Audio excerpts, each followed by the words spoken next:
Então vamos começar. Pessoal, vamos começar hoje então o quarto capítulo, né, da tireoide.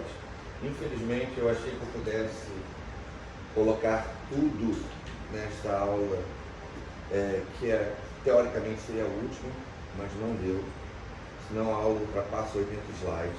Então eu resolvi dividir essa aula de câncer de tireoide em dois. Tá? Numa primeira parte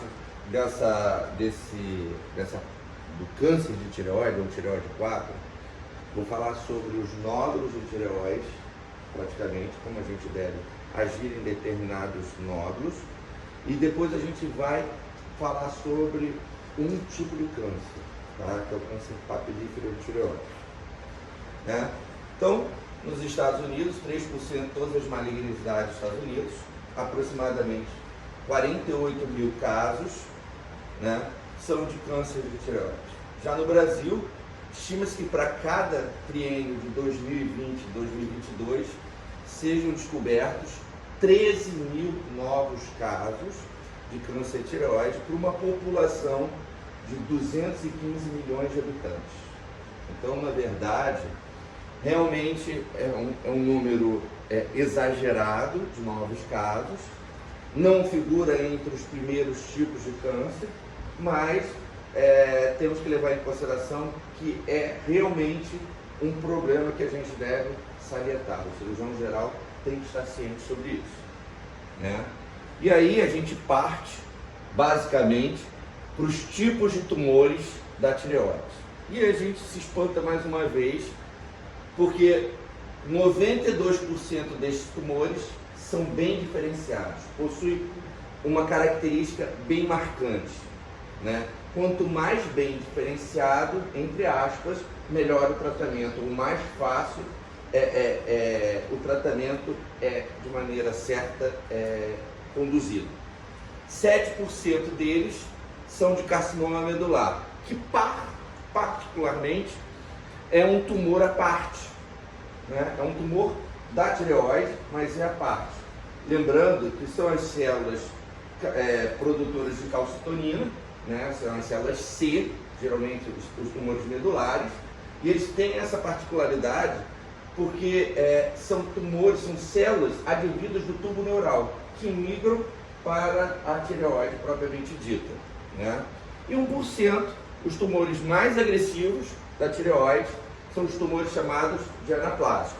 Então, vamos lá. Hoje, atualmente, a gente consegue determinar 5 tipos de tumores, tá? O primeiro, os tumores de células foliculares. O segundo, os tumores de células de Hampton. Muitas vezes são considerados tumores borderline. O terceiro, o tipo carcinoma papilífero, passando para o carcinoma medular. E o quinto e último, o carcinoma anaplástico. Vejam a distribuição desses, né? E aí os tumores medulares aqui, um quinhão bem menor do que os outros, e realmente, graças a Deus, os anaplásicos sendo 1%, né? E aí a gente começa a ver que isso tudo é resultado de alteração genética, né? Não adianta hoje a gente, como cirurgião, pegar um livro de cirurgia e não passar e não entender um pouco da parte genética da coisa, tá? Então, os processos genéticos que levam à neoplasia tireoideia incluem 2 importantes categorias: os chamados proto-oncogenes mutantes, que resultam da alteração da produção da proteína e de crescimento acelerado, e a perda da função dos genes de supressão de crescimento. Na verdade, um acelera o crescimento e o outro interrompe o crescimento. Então, esses 2 tipos de processos genéticos são bem marcantes na neoplasia da tireoide, né? A maioria dessas anormalidades genéticas é adquirida, né? Mas acredita-se que 5 a 10% dos cânceres, por exemplo, o mais comum, que é o papilífero, são de origem familiar, né? Quer dizer que eu tendo um câncer papilífero, eu posso passar para o meu descendente? Ou pode ter passado pelo meu ascendente? Sim, pode. É pouco, mas ainda não existe essa caracterização. por conta de alterações específicas genéticas passadas de pai para filho, tá? Então, vários oncogenes conhecidos têm sido associados a tumores da tireoide, mas poucos estão limitados a doenças malignas. Muitos deles estão ligados, por exemplo, a adenomas, né? Você tem um adenoma e aí você consegue passar de pai para filho, entre aspas, a alteração genética para a formação de um novo adenoma, né? E aí a gente olha que, por exemplo, nas neoplasias bem diferenciadas, que são carcinoma papilífero, carcinoma folicular e tumores de células de Hurton, certo? São as três grandes, bem diferenciadas, né? A gente tem alterações e eventos genéticos variados, e muitos desses eventos genéticos ocorrem na oncogênese, né, da tireoide, né? Os eventos principais são relacionados em negrito, né, que é a alteração do TSHR, né, células foliculares normais, o folículo da tireoide, e aí existe uma alteração e aí forma-se um nódulo tiroidiano. Uma alteração do RAS, e a gente vai ver que essas alterações são frequentes, né? O RAS não é só frequente, por exemplo, na tireoide, a alteração genética da tireoide, é frequente em outros tipos de tumores, né? Como, por exemplo, o CPT, que são outros proto-oncogenes que a gente vai ver que à medida que vão surgindo, você vai identificando, isso não é só aqui, isso aqui também, por exemplo, é no carcinoma da paratireoide, ou no neuroblastoma. Então essas alterações se repetem, e não só para a formação de um tumor, mas sim por um conjunto de tumores, tá? E aí a gente começa a ver que, na verdade, a formação, por exemplo, de um carcinoma papilífero, de um anaplásico, né, eles se originam desses três grandes, da formação de um adenoma, do adenoma de células de Hurton, que vai evoluindo, e, na verdade, o anaplásico por si só, que seria a supressão do P53, no momento que existe a supressão, forma-se o anaplásico, a gente vai ver isso mais adiante, que quando existe a supressão deles, significa um crescimento desordenado, sem freio, que forma e diferencia, deixa de ser um tumor diferenciado para ser um tumor indiferenciado, né? Isso é para vocês terem a noção que essas alterações genéticas, elas existem, né? E essas alterações, por exemplo, dependem muito de cada gene, né? Por exemplo, o gene TSH, ele muitas vezes leva a uma prevalência de mutações da ativação do TSH não oncogênicas, forma um adenoma folicular autônomo da tireoide. Uma mutação do TRK, veja só, não é para a gente decorar isso, mas para vocês entenderem que essas alterações, elas possuem nome, possuem sobrenome. Então elas vão existir no momento que você, por exemplo, tem uma alteração do CPT, né? E aí o carcinoma papilífero de tireoide pode prevalecer, nesse caso, a alteração da CPT-RET, você 2,5% a 85%. É aquela situação que você tem claramente, tem uma criança, que você faz um mapeamento genético, e dentro desse mapeamento genético, você tem algumas alterações. Por exemplo, você tem uma alteração no MET. A possibilidade de 75% de ser um carcinoma papilífero de tireoide, 25% de ser um carcinoma folicular de tireoide. Então, nessa criança, nessa pessoa que você fez o mapeamento genético, você vai fazer o acompanhamento. E esse acompanhamento é que mostra essas alterações. Entenderam o mínimo da situação? E aí, continuando o outro, né, tem o RAS, tem o GSP, e aí cada um com um tipo de histológico possível de formação. E comentários que vão acontecer em que parte e que momento essas alterações, tá? Mais tumores, né? Você tem um P53, que é o mais conhecido na formação, por exemplo, do carcinoma anaplásico, né? Ele é bem conhecido, e que você tem, né, um carcinoma tireoide mal direcionado ou mal diferenciado, que é melhor o caso, 75% das vezes. Pois bem, gente, então o que a gente tem? Parando aqui, basicamente, no nosso carcinoma papilífero, o de mais, que é muito comum, né? A gente vê que é comum alterações genéticas da via proteica, só para vocês entenderem como é que funciona. Você tem uma mutação, por exemplo, do RET NTKRK1, tirosina quinase. Então vão resultar em produtos quiméricos. O que são produtos quiméricos?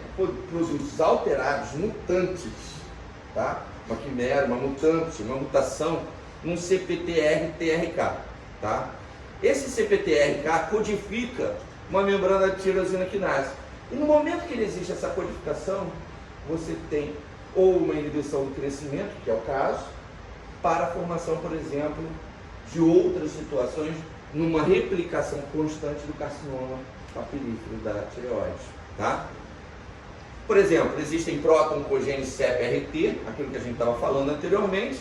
Esses podem estar envolvidos, por exemplo, na diferenciação de células neuronais. Como eu falei para vocês anteriormente, o carcinoma medular de tireoide está vinculado diretamente às células neuronais, as células do tubo neural. Formação da tireoide, lembra? Forma-se atrás da língua, no chamado foramen cego, e aí ele vai migrando. Durante essa migração, células do tubo neural migram para o tecido tiroidiano, por tropismo. Durante essa migração, as células neurais podem apresentar uma maior expressão desse oncogene. Então é neste momento que, se você tiver um proto-oncogene CPT-RET alterado, é que você pode ter a formação de um neuroblastoma, de um feocromocitoma e, mais precisamente, do carcinoma medular de tireoide. Entenderam? Eu quero que vocês entendam como funciona, porque o entendimento, nesse caso, é melhor do que o decorado. Eu nunca vou decorar, por exemplo, o RAIS está vinculado a um carcinoma anaplásico. Não há necessidade. Precisa entender. Tá certo? Vamos lá. A expressão do RET encontra-se em tecidos malignos. Ela não foi detectada de forma substancial no processo de doença não maligna da tireoide. O proto-oncogenes está associado a uma alta frequência de mutações em pacientes com NEM2A. E aí a gente tem aqui uma característica que a gente vai ver quando for diferenciar o carcinoma medular de tireoide, Bernardo, né? Quando a gente for fazer essa diferenciação, a gente vai entender, por exemplo, que tem uma NEM2A. O que significa NEM2A? Uma neoplasia endócrina múltipla tipo 2A, onde a gente vai falar de feocromocitoma, a gente vai falar do neuroblastoma, vai falar de uma série de outras alterações e do carcinoma medular de tireoide. Por exemplo, alguns casos, no momento que você tem, e aí só abrindo um parênteses, você tem uma alteração do proto-gênio CPT-RET. Não que você vai fazer uma medição, mas que você clinicamente identificou um carcinoma medular de tireoide, o que a gente tem que ver depois? Tem que sempre pensar, por exemplo, numa neoplasia endócrina múltipla. E aí, uma tomografia tem que vir advento. Tem que vir junto. Porque ao vir, você consegue identificar, por exemplo, um feocromocitoma, como eu identifiquei há 10 anos atrás. Carcinoma medular de tireoide, função positiva, fiz a tomografia, feocromocitoma bilateral. Fiz suprarrenalectomia bilateral no caso. Entenderam, pessoal? Então vamos lá. Outras mutações, a mutação BRAF é muito mais conhecida pela gente, né? É uma mesma mutação que está relacionada, por exemplo, a alterações do cólon, principalmente do adenocarcinoma de cólon. Está implicada no carcinoma papilífero e foi observada no carcinoma anaplásico também. Entretanto, no carcinoma anaplásico, a gente tem muito mais uma supressão de P53. No carcinoma folicular, o BRAF geralmente não é visualizado.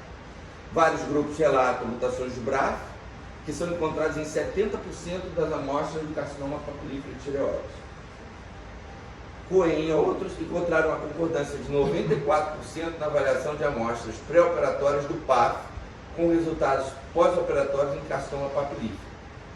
O BRAF pode ser medido, tá? Você, no momento que você faz a punção de um PAF, uma punção com agulha fina, você pode mandar para a histoquímica com análise do BRAF. E essa análise pode ser positiva, indicando muitas vezes o carcinoma papilífero, tá bom? Já existe a família do gene RAIS, aquilo que eu falei para vocês, né? Codifica o sinal de transdução da proteína G, que desempenha um papel importante na regulação do crescimento celular e da diferenciação, totalmente da inibição que a gente sabe que vai ocorrer, da supressão que ocorre do P53. né? Ele altera diretamente a guanina, né? Então, tipo assim, adenina, guanina, ele altera essa codificação. No momento que altera a codificação, ela se torna um problema, uma neoplasia iminente poderá vir, né? Mutações Carrais, vocês já entendem o que é uma mutação Carrais. A mutação Carrais está presente, por exemplo, no adenocarcinoma de colo, o Carrais positivo, o Carrais negativo, tá? E essas codificações modificam muitas vezes, induzem para a gente, não só a presença de um carcinoma papilífero, mas induzem para a gente um aumento ou uma diminuição da agressividade tumoral, tá? Por quê? Porque o RAIS é mais agressivo que aquele sem mutação RAIS, na verdade do K-RAIS. E também pode ser encontrados em carcinomas indiferenciados, carcinomas também de colo indiferenciados. E aí os supressores de P53, como eu falei para vocês, que estão intimamente ligados na mutação ou na evolução de um carcinoma bem diferenciado para um carcinoma anaplásico ou totalmente diferenciado. Tá? Pessoal, todo mundo entendeu essa parte? Tá. Outra parte aqui que eu quero falar para vocês, né, e que é muito importante, vocês podem adquirir isso ou nascer com isso. Mas existem estudos que mostram que alterações podem advir de radioterapia ou de locais com raios com radiação. Por exemplo, há mais ou menos 25 anos atrás, 30 talvez, na cidade de Goiânia, aqui no Brasil, teve uma clínica de raio-x, né, que foi desativada. A ampola de raio-x e a ampola de radioterapia, geralmente, são ampolas que utilizam dentro da sua ampola para o raio-x ou para a radioterapia, o césio 134, tá? Que é uma substância que tem uma meia-vida longa de quase 500 anos. Você utiliza. Como é que funciona o raio-x? Você tem o raio-x ou uma máquina de radioterapia. Você tem um raio, né, que você controla o raio através de uma porta, e quando você abre, você direciona a porta ou para queimar um tecido específico, ou para fazer transpassar o nosso corpo, fazer um raio-x. Certo? É assim que funciona o raio. Nessa clínica desativada, um peão, uma pessoa, entrou lá, tinha lá uma ampola de raio-x que não foi retirada, abriu a ampola de raio-x e identificou uma pedra verde fosforescente. Era a porcaria do césio 134. E aí, achou que era a criptonita do super-homem. Pegou a criptonita, quebrou em vários pedaços e começou a distribuir para os parentes. Uns comeram, outros passaram na pele, outros, em suma. Houve um acidente nuclear localizado na cidade de Goiânia. Morreram aproximadamente 400 pessoas por conta da ação do raio. E até hoje existem problemas, como carcinoma de tireoide. Um dos problemas da radiação ionizante que podem causar mutações genéticas que levam à transformação da malignização, seja do colo, seja do pulmão, seja da tireoide. Aquele que comeu, ele fez ingeriu, ele simplesmente foi todo queimado por dentro. Fizeram estudos depois, né? Óbvio, aconteceu, ninguém queria que acontecesse. As pessoas foram incriminadas, foram presas, etc e tal. E foi muito parecido, por exemplo, Chernobyl, né? Na Rússia. Existia um acidente, foi um acidente com proporções, obviamente, muito maiores do que esse acidente em Goiânia, que foi conhecido como acidente de césio 134, e que realmente várias pessoas morreram por conta disso, tá? a associação com a radioterapia é muito mais forte com o câncer papilífero do que o câncer folicular. Isso que eles conseguiram tirar disso. Porque as alterações no momento da radioterapia, radiação ionizante, elas alteram diretamente a fonte, né, das células, na verdade a codificação dessas células, tá certo? E aí você, nessas alterações, você tem a possibilidade muito maior de ter um carcinoma papilífero. Como a gente está falando mais de carcinoma papilífero, hoje a gente vai falar sobre carcinoma papilífero. Aqui são dois tipos de carcinoma papilífero. Como eu já falei para vocês em outras épocas, meu pai era histologista, patologista, então isso aqui eu estou bem familiarizado, tá? Eu fui monitor de histologia durante 5 anos, para vocês terem uma ideia.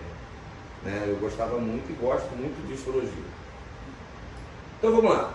O carcinoma papilífero é o mais comum das neoplasias da tireoide. Existe excelente prognóstico, particularmente em jovens do sexo feminino. Tá? 70% a 80% dos diagnosticados cânceres de tireoide são de carcinoma papilífero. Então, dentro daquele percentual global de carcinoma papilífero, a maioria de carcinoma diferenciado, a maioria é o papilífero. O carcinoma papilífero realmente pode ocorrer muito mais comumente do que o diagnosticado. Na verdade, existem vários microcarcinomas e que as pessoas portam por anos e que não evoluem, né? Não tomam grandes proporções, não fazem, entre aspas, metástases. Então, vários pacientes em autópsias são vistos com um nódulo de carcinoma papilífero de tireoide. Sugere que pequenos cânceres papilíferos podem ter uma significância mínima. Então é aquela situação, vou operar. Encontrei um carcinoma papilífero de tireoide. Microcarcinoma papilífero, não invadindo a cápsula, não invadindo nada, teoricamente está curado, né? Então a proporção mulher-homem é 2,5 para 1. E o pico de incidência ocorre entre 30 e 50. Vocês se deram bem. Ninguém está no pico de incidência. O mais importante fator de risco para o câncer papilífero é a exposição da radiação na infância, né? De fontes médicas ou ambientais. Outros fatores de risco para carcinoma papilífero incluem a história de câncer de tireoide na família e a presença de síndromes associadas. A síndrome de Werner, a polipose familiar e o complexo de Carne. Isso são alterações que são alterações genéticas, muitas vezes, e que podem trazer associado um carcinoma papilífero. Na patologia, e aí isso aí é interessante a gente frisar, o carcinoma papilífero, obtidos em PAF, punção com agulha fina, você encontra os chamados corpúsculos de inclusão intranuclear e fendas celulares. Isso aqui, por exemplo, vem logo abaixo. São grumos de células associadas. As fendas celulares a gente vê por aqui, ó.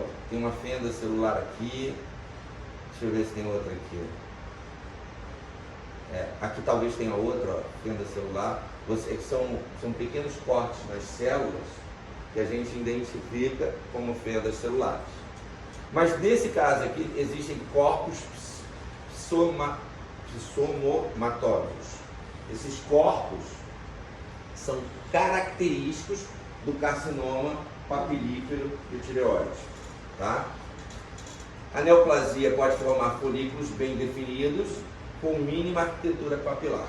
Resumindo, precisamos saber disso? Sim, porque o patologista escreve isso e você tem que estar ciente do que o patologista está escrevendo. Existem subtipos de carcinoma papilífero. E aí o problema são esses subtipos, né? Os carcinomas de células insulares, né? Que são células bem específicas e bem características. Aqui a gente vê um psammomatoso, né? Um corpo psammomatoso, aqui, ó, bem aqui. E esse carcinoma de células insulares, a gente consegue identificar células bem características e bem, como se formando ilhas. Tá vendo? Olha aqui, uma ilha, deixa eu ver aqui, outra ilha, e é isso que a gente coloca, carcinoma de células insulares. Já existem outros, o carcinoma de célula colunar alta, e esses, graças a Deus, estão vinculados a apenas 1%, porque são tumores com alta agressividade, né? Esse paciente vai ter uma resposta agressiva, e essa resposta agressiva, muitas vezes, tem uma evolução ruim, o que geralmente no carcinoma papilífero é raro acontecer. Então, por exemplo, aspectos clínicos, que o carcinoma papilífero em geral se apresenta como um nódulo tiroidiano único, e sua variação já foi descrita anteriormente. Como que? Presença de um nódulo, geralmente em mulheres, né? Podem ser múltiplos em mulheres, né? Entre 30 e 50 anos. As características suspeitas de malignidade são bem clássicas, são massas firmes, indolores, fixas a estruturas vizinhas. Algumas vezes, quando são posteriores, próximos ao nervo, você tem rouquidão, e você pode ter linfonodos do mesmo lado, presença de linfonodos. Vejam bem, os linfonodos geralmente associados na cadeia lateral, não na cadeia central. Os linfonodos de cadeia central são muito raros de possuírem metástase. Vocês vão ver isso agora na descrição. Os cânceres papilares podem ser parcialmente císticos, e aí lembrando que eu coloquei para vocês em aula anterior que podemos ter tumores em nódulos císticos, e aí a gente não pode dizer que simplesmente por ser um cisto que não tenha tumor, né? E ocasionalmente o carcinoma papilífero pode ser metastático e apresentar massa indolor no pescoço, que é confirmada como um câncer metastático linfonodal. Exemplo, sujeito com um nódulo na tireoide e um caroço grande, indolor, localizado na região lateral. Tá? O exame tem que ser minucioso. Quando você for examinar um paciente de tireoide, deve examinar a cadeia lateral. Precisa examinar a cadeia posterior? Não. Precisa examinar a cadeia anterior? Não. A cadeia lateral é que é o ponto, que é o sítio de metástase. Tá? A maioria dos pacientes com carcinoma papilífero pode esperar um excelente prognóstico, né? 95% em 10 anos está ótimo, chega a 10 anos. E aí existe uma classificação de prognóstico desses pacientes, uma classificação feita a AMES e AGES, né? Que está vinculado à presença de carcinoma papilífero de baixo grau e de alto grau. Vamos lá. Carcinoma papilífero de baixo grau, geralmente menos que 40, feminino, não há extensão do nódulo tiroidiano, se ele não tem nenhum linfonodo, não tem metástase, o tamanho é menor que 2 centímetros e a biópsia ele é bem diferenciado. Quando alto, mais 40, masculino, invasão capsular, possui metástases e o tamanho mais que 4. O que significa isso, pessoal? Geralmente em homem, mais idoso, tem um nódulo, tem muitas vezes o nódulo, tem um caroço no pescoço. Eu tive um amigo, oftalmologista, que um dia ele chegou para mim e falou assim: Guilherme, estava fazendo barba hoje? Olha aqui. Cara, eu palpei um nódulo. Como eu estava de plantão, peguei ele ali na radiologia, pedi para o radiologista: passa aí o ultrassom, vê se tem um nódulo. O ultrassonografista viu um nódulo de 4 centímetros no corpo inferior. Para mim, era um tumor papilífero tireoide com metástase. Tiriquera, o cara tinha mais de 40 anos, masculino, nódulo ipsilateral, né, na mesma cadeia, e era um carcinoma papilífero, né? Então, pessoal, tem que ter isso na cabeça. Nódulo com metástase, com qualquer linfonodo aumentado, a possibilidade de um carcinoma papilífero é iminente. Todo mundo entendeu? Então, vamos lá, tratamentos. Qual o tratamento para nós cirurgiões? O tratamento primário do câncer tireoide diferenciado inclui câncer tireoide papilífero, e o tratamento é cirurgia, ablação cirúrgica. Desculpa, ficou aqui atrás, mas se chama ablação cirúrgica, significa ressecção. E se possuir linfonodos, a linfadenectomia do mesmo lado, tá certo? Então, objetivos da terapia seguinte: remover o tumor primário, linfonodos cervicais envolvidos, minimizar o tratamento relacionado à morbidade, estadiar a doença com precisão, facilitar a radioterapia pós-operatória, e a radioterapia geralmente é iodoterapia, lembra que a gente já colocou isso anteriormente? Iodoterapia é a radioterapia do paciente com tumor de tireoide. Qual é o iodo? Iodo 100 Ah, muito bem. Existe o outro. Qual é? Tecnésio? Mas o Tecnésio 99 serve mais para uma coisa mais importante. É para quê? Para fazer cintilografia. O tratamento é com iodo 131, tá bom? Existe um outro iodo, que é o 123, né? Ótimo, muito bem. Bom, estudaram, né? Permite a vigilância correta a longo prazo e minimiza o risco de recorrência a metástase, né? As opções cirúrgicas adequadas e a terminologia para o câncer tireoide reconhecido e suspeitado inclui o que a gente precisa fazer como cirurgião. Vamos lá. Na literatura existem várias opções. Qual é a minha conduta como cirurgião? Near total, com linfadenectomia se houver necessidade, tá? Até quantos % eu posso deixar de tireoide perto do ligamento de Berry? 6%. Pronto. Gostei. Carregado. Tá certo? Então é isso. Mas só que é o seguinte, você pode fazer tireoidectomia ou lobectomia, não está errado. Na verdade, por exemplo, você tem um nódulo à direita, você pode fazer lobectomia com estimectomia? Pode. Pode fazer total? Pode. Resumindo, essas três opções não estão erradas, tá certo? Então vamos lá. Não tem câncer de tireoide comprovado na biópsia, mas é um homem de 40 anos, que tem nódulo único na tireoide. Vamos lá. Indicamos a lobectomia direto? Sim ou não? Podemos.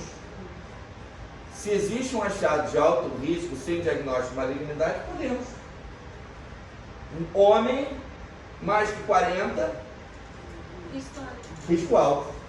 Se é risco alto, podemos fazer. Vamos lá. Opção cirúrgica selecionada, por quê? O que eu estou colocando para vocês pensarem? Porque a tireoide não é 1 mais 1 igual a 2. É, na verdade, a sua interpretação ou a interpretação da literatura em relação ao nódulo da tireoide. E vocês estudaram isso hoje. Vocês vieram estudados, sabendo o que é um nódulo benigno, o que é um nódulo maligno, para a gente poder saber qual é o diagnóstico e quando a gente deve operar. Pronto, vamos lá. As opções cirúrgicas devem ser consideradas na probabilidade de câncer e seu potencial. Se existe um potencial de malignidade, probabilidade de malignidade, homem mais que 4 centímetros ou mais que 2 centímetros, para mim mais que 2 já é o suficiente. 2 centímetros, nódulo único, probabilidade de malignidade. Paciente com nódulos não diagnosticados. Você não diagnosticou, de repente você não fez nem papo, mas você partiu direto. Tireoidectomia total, a minha toda. É a minha conduta, tá? É a minha conduta. Eu prefiro fazer dessa forma, porque eu consigo resguardar melhor o paciente, tá? Óbvio, eu vou ver se esse paciente tem um T3, T4, TSH, anti-TRAB, anti-TG, e aí ele vai por diante, você vê se não tem nenhuma alteração maior, ou se o nódulo funcionante, mas não quer dizer nada, porque o nódulo pode ser funcionante e pode ter tumor. E o nódulo pode não ser funcionante e ter tumor. Na verdade, o que vai indicar mais para a gente é a idade, a evolução, o tipo de nódulo, entendeu? Aí é que você vai indicar ou não a cirurgia.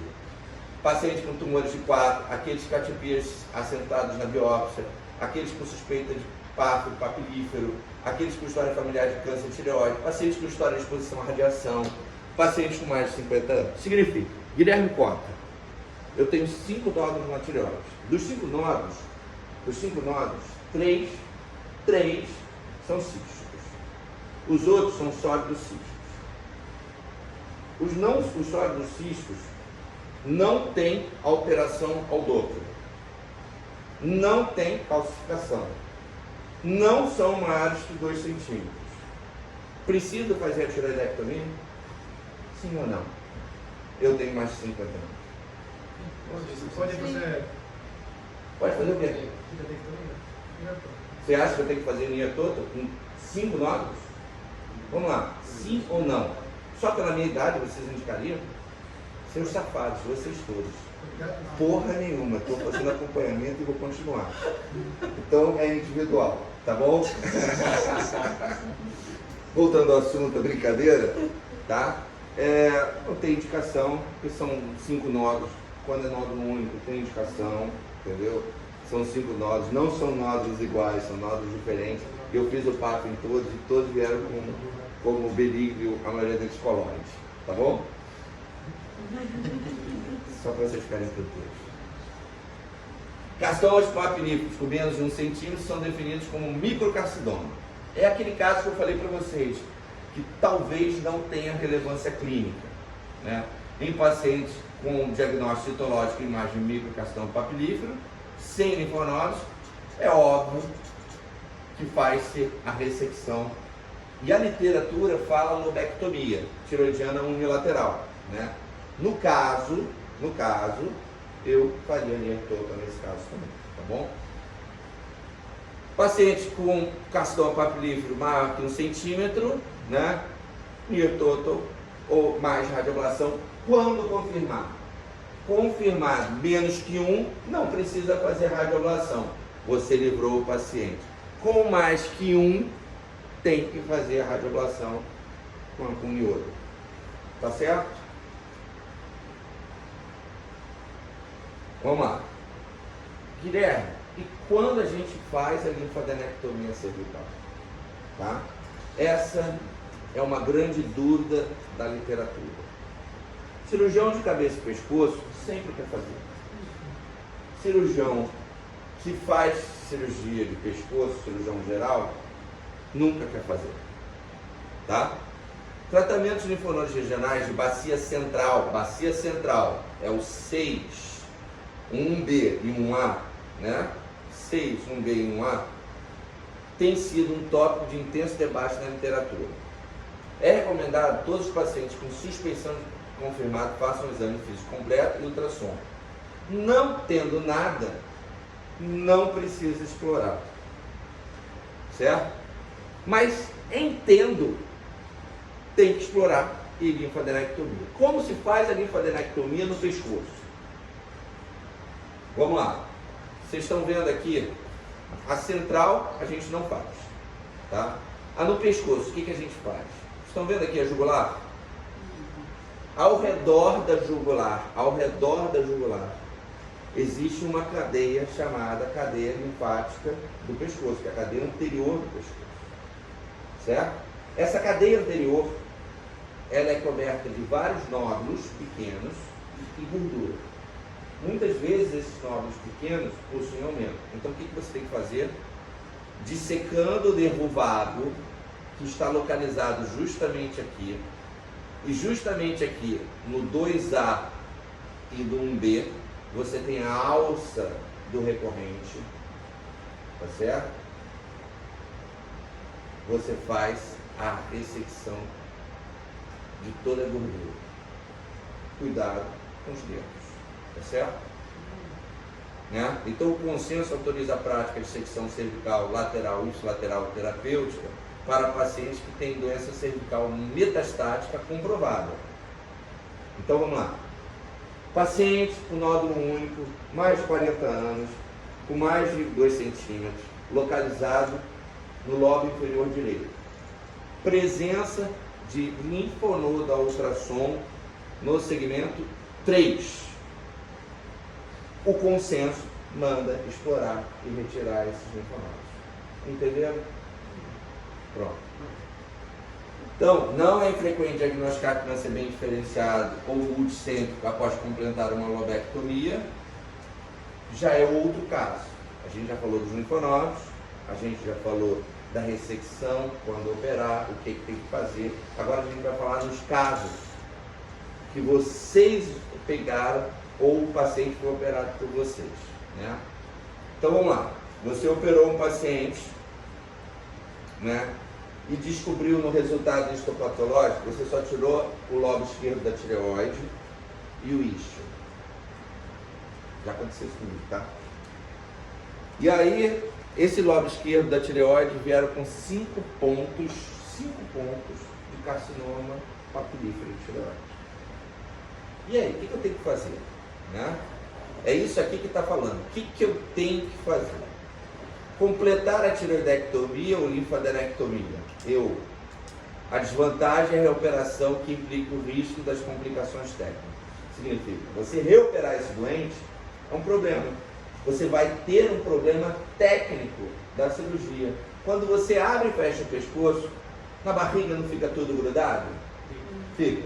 No pescoço fica 10 vezes mais grudado. E aí, no pescoço, são vários sistemas, digestivo, respiratório, músculo esquelético, né? Nervoso, tudo compactado numa zona muito pequena. Que você empurrou para o lado, você fura a artéria, empurrou para o outro, você fura a veia, empurrou para o outro, você furou a via aérea. Significa, pessoal, tomar cuidado. Um dos motivos de eu não fazer lobectomia é esse. Faço sempre o quê? Tireoidectomia.